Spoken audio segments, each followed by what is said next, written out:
Estamos con Fernando Navarro, co-guionista junto a Rafael Cobos, también director, debutando en su primer largometraje como director en la película Golpes. Lo primero, enhorabuena por vuestro trabajo, me ha parecido Gracias. muy bueno. Yo soy Víctor, vengo de la revista 35 milímetros, sevillana. Sí. La primera pregunta que me gustaría haceros, que es, ¿dónde surge Golpes?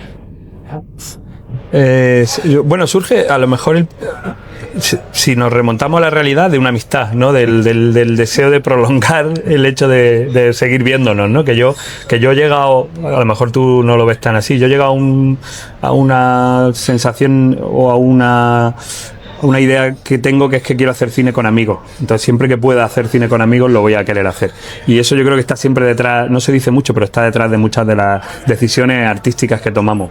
Eso es la parte más personal, y en la parte más íntima yo creo que de lo que viene hablando Rafael estos días aquí, que es de relacionar un cine lúdico, un cine de pulso, un cine que forma parte de la tradición del cine español de casi serie B, como el cine kinky, con la memoria y con la idea de la memoria, recuperar la memoria, la tierra que hay detrás de ese cine que no siempre estaba, no estaba en la superficie, estaba como oculto, ¿no?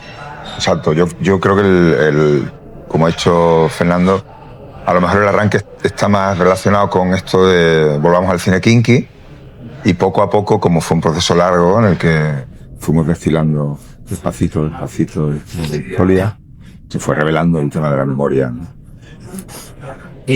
Justamente quería preguntaros por eso, porque en la película hay un mensaje político bastante importante a mi parecer, pero quería saber si vino antes el mensaje político, es decir, el pensamiento de vamos a hablar sobre la transición en este caso, o el género, ¿de dónde vino? ¿Qué fue antes? Yo soy muy torpe hablando de ideología y Fale mucho más preparado, porque soy muy torpe, nunca sé expresar bien mi idea ideológica o política, y a mí me gusta, digamos, la parte del género en la que yo vengo trabajando. Yo creo que esto lo tienes tú mucho más, y además tú has explorado mucho eso en tus películas, en tus guiones, siempre hay una idea de relacionar, ¿no? Muy interesante, que yo aquí soy un invitado a eso. Porque realmente siento que está muy autorizado. Además, tú has leído mucho sobre ese tema, ¿no? Está más sobre la memoria y sobre el país, ¿no? Sí, pero lo ha dicho él, el principio fue el género, ¿no? Los dos somos muy amigos de las estructuras, somos muy amigos de la investigación, de los procesos, de las herramientas, de los mecanismos, aunque somos muy amigos, muy estudiosos de todo eso, nos interesa después destruirlo. Pero sí, cuando tienes una historia, tienes un artefacto ya montado, tienes una historia construida, yo siento, y probablemente yo supongo que Fernando se refiere a eso, que con independencia de lo lúdico, como ha dicho, del entretenimiento, de la peripecia, es interesante que estemos al servicio de una cosa mayor, que nuestra historia, que no me trascienda, se convierta en una cosa más elevada. Y ahí es donde encontramos, dialogando, estudiando, que la memoria histórica podía ser un pretexto fantástico para que nuestra historia fuera metafórica, fuera una fábula que nos sirviera justamente para hablar de un periodo de tiempo muy concreto, que fue el final de la transición española, en la que la memoria por fin se fuera a tratar, ¿no? Tiene un valor político, pero no tiene un valor político determinante, es una cuestión que está ahí, que va de alguna forma aprendiendo a medida que va disfrutando, y la historia que va entreteniendo, básicamente. Como un proceso para que tuviéramos un guión que tú sintieras que era el momento de... Exacto, y de hecho la última versión que hicimos, yo no sé cuántas versiones hicimos de golpe, pero la última, que era la ya previa a rodaje, la de preparación, yo insistía en que el punto de vista fuera muy concreto. Las versiones que teníamos eran como más abiertas, más omniscientes. Como tercera persona, era casi. Como un narrador ahí, y me preocupé porque nos ciñéramos a un punto de vista muy claro, ¿no? Supongo que fue la búsqueda de dónde me iba a sentir bien, dónde me iba a encontrar cómodo, qué es lo que podía defender, ¿no? Y hay secuencias en la propia película que han cambiado de sitio mucho, y normalmente, no sé a ti si te pasa, pero yo casi siempre que voy con una primera versión ya la estructura suele estar bastante clara, ¿no? Por mi caso. Y se mueve, pero no se mueve tanto. Y aquí lo movíamos mucho porque necesitábamos que todo, no porque fuera un guión como un rompecabezas ni nada, esta idea del guionismo, del guión perfecto, para nada. Al contrario, precisamente porque no lo pareciera, porque pareciera una peli más libre y que la estructura no se viera tan atada. Sí. ¿No? Y yo creo que hubo muchos movimientos, ¿no? De esta aquí, y muchos juegos, ¿no? Que de nuevo para mí es... Ojalá los guiones en realidad tardaran tanto porque llegaríamos mucho más... Total. Y muchas Cocido. veces... Sí. Mucho más cocinado. Después en la edición tampoco se hicieron grandes cambios, es decir, se movió movimos alguna ficha que otra, pero yo creo que la última versión de guión que cerramos estaba muy montada ya. Me gustaría también saber si, primero, ¿qué es como la primera imagen que tuvisteis de la película? Es decir, si empezasteis por la primera imagen, por la última, o a partir del incidente no incitador que No me estáis acuerdo. creándola. Yo creo que hay una imagen muy digamos, de lo que es golpe, ¿no? Porque claro, hay muchas cosas que ya no son golpes, pero de lo que es el sonido de los pájaros. De hecho, uno de los títulos que fue uno de los muchos títulos que barajamos, y era el sonido de los pájaros en un campo donde la película va en una tierra herida, ¿no? Con sangre, donde la película va y ese fue recurrente y siempre sabíamos que íbamos a acabar yendo. Fue una de los impulsos de los últimos borradores, porque ya te digo, fue un título. Es verdad que cuando incorporamos el prólogo a la película y cuando decidimos que íbamos a contar qué pasaba con el padre, el sonido de los pájaros era una imagen importante. De hecho, cuando encontramos el arranque del niño caminando por entre los árboles y con el sonido de los pájaros y silbándole al padre y el padre silbándole a él, pensamos que ahí sí había un corazón, ahí había una... Y es una imagen que además es una imagen y un sonido, valga la redundancia, pero hay varias imágenes, sobre todo una muy bonita del final en la que los pájaros son muy... Y eso, de nuevo, ¿no? La idea de poder tardar mucho en pensarla bien para que sea exactamente esa, ¿no? En ese sentido yo creo que es la película que más se parece a un poema en cuanto al proceso de los poemas y los poetas, el poeta eligen mucho y tardan mucho y tienen muchos borradores para que sean las imágenes precisas, ¿no? Y aquí hay mucho de eso. Sí. Si pudierais definir la imagen interna que habéis creado con el sonido de los pájaros como una palabra, ¿cómo la definiríais? ¿Qué representa ese sonido? Bueno, pero una palabra es imposible. El sonido de los pájaros es el lenguaje emocional entre el padre y el hijo, es su canal de comunicación. Es lo que los hace encontrarse al comienzo de la película y lo que, sin hacer spoiler, los vuelve a reencontrar en el final. Sí. ¿no? Es como y es memoria, ¿no? Memoria. La memoria, ¿no? Hay una cosa muy bonita que a nosotros nos interesa mucho, yo creo, por separado y juntos, que es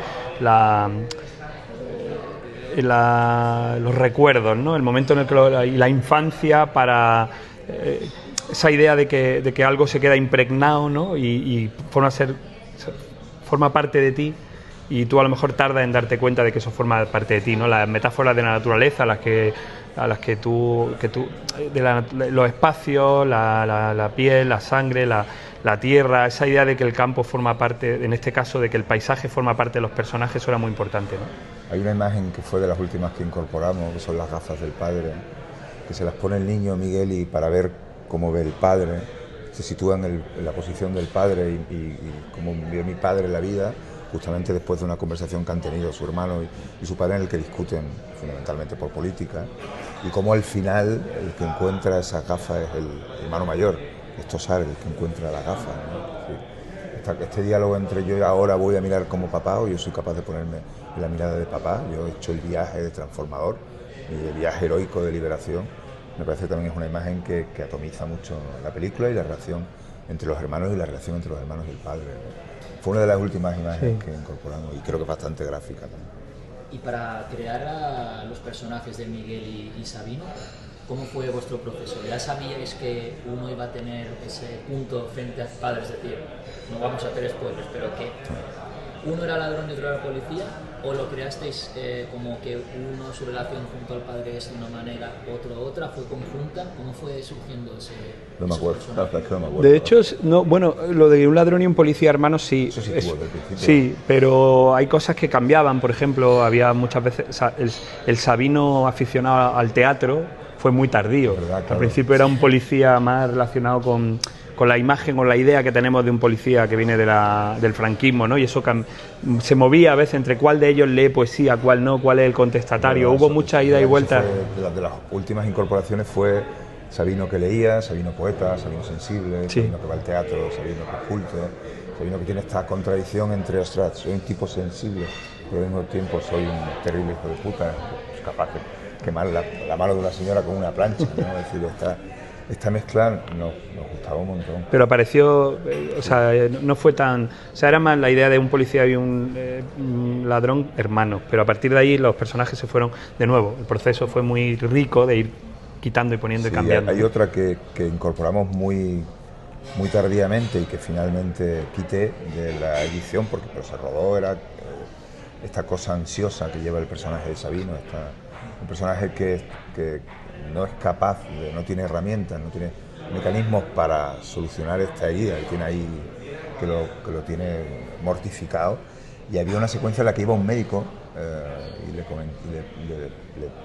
intentaba explicar mal, porque no tiene mecanismos para explicarse, que había algo en él que le estaba haciendo mal, y no era capaz de ponerle nombre, ¿no? Y pensamos que al final era más bonito que el espectador lo sintiera de modo sutil, sin necesidad de explicarles que... Sí, había algo ahí muy de ese cine de la transición, realmente, ¿no? Que muchas veces, Gutiérrez Aragón o Saura, que las enfermedades físicas eran enfermedades del país, ¿no? Y nosotros vimos que probablemente por la evolución del lenguaje ya podía no estar, y que fuera, como tú dices, que el público llegara a eso, claro, en lugar de nosotros. En lugar de contar, oye, este hombre está empezando a sentir que tiene un problema. Era más bonito que ni se lo planteara, ¿no? ¿Creéis que la culpa es importante para el personaje de Sabino?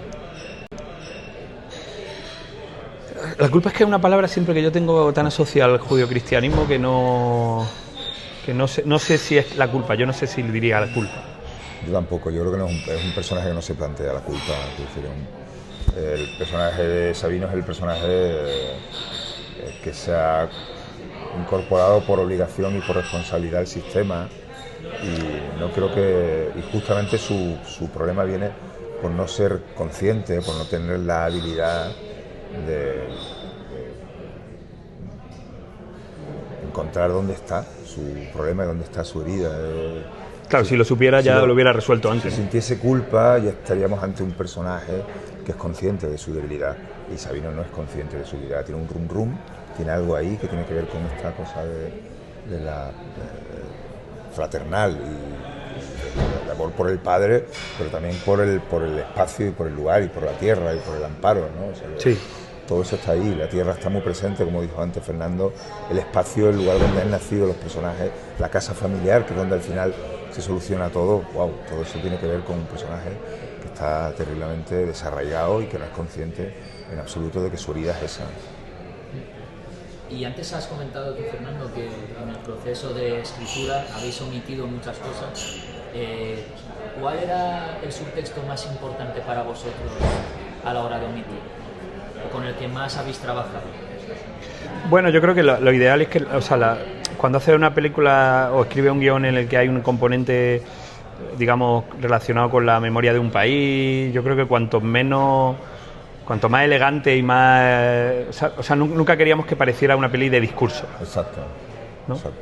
Y cada vez que lo podía aparecer era lo primero que se iba fuera, que nunca hubo mucho, pero cuando era discurso, había creo que es lo que había que sacar. Sí, absolutamente de acuerdo. Y para ti, Rafael, ¿cómo ha sido el momento de decir voy a dirigir un guión que yo he escrito? ¿Has visto muchas diferencias entre escribir solo un guión y luego ese mismo guión tener que dirigirlo tú? Bueno, ya lo había hecho en El hijo zurdo. En El hijo zurdo había... es decir, no era una idea original, como en el caso de Golpes, que es nuestra idea original, porque era la adaptación de una novela con todo lo que eso te ayuda.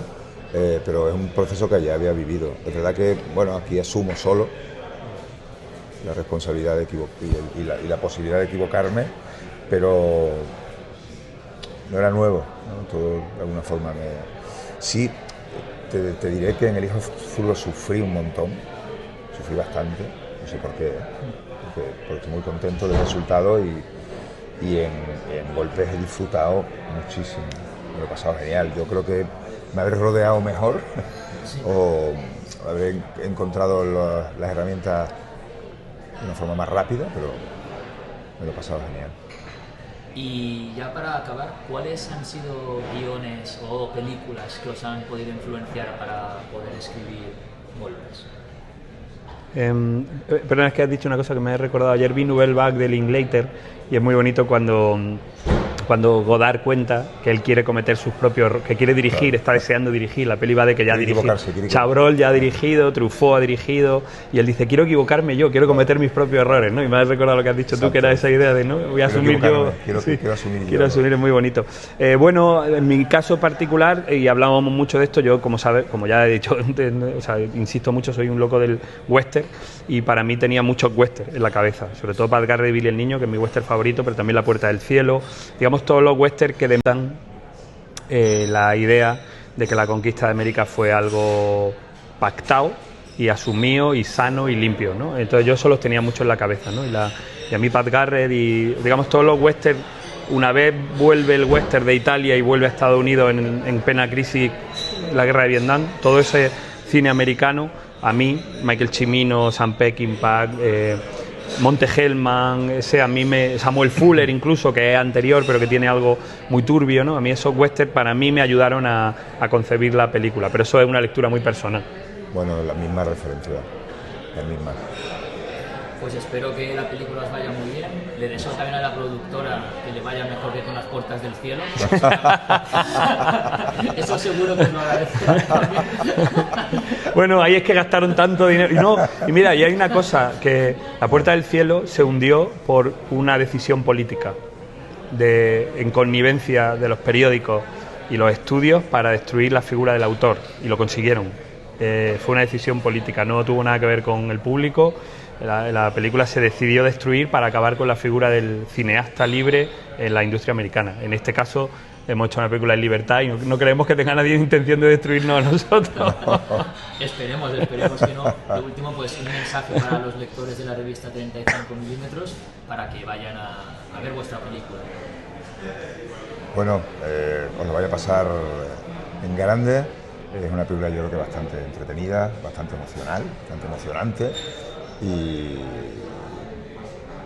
a verla, todo el mundo a verla. Sí, para los lectores de 35 milímetros, que tiene además ese nombre tan bonito, aunque la película no se proyectará en 35 milímetros, verla solo en el cine, porque así la veréis donde está concebida, ¿no? Ya que sois lectores de una revista que lleva ese nombre tan bonito, en la sala esta película se disfruta especialmente porque se convierte en algo que se comparte, y yo creo que esta película es para compartirla con la gente, emocionarse, porque es una película muy emocionante y en la que puede, sin vergüenza, escuchar el llanto de la persona a la que tiene en la butaca de al lado. Hay algunas imágenes de la película que están rodadas en 35. Aparte, claro. Entonces ya hay que verla sí o sí. Muchísimas gracias, Fernando. Gracias a vosotros.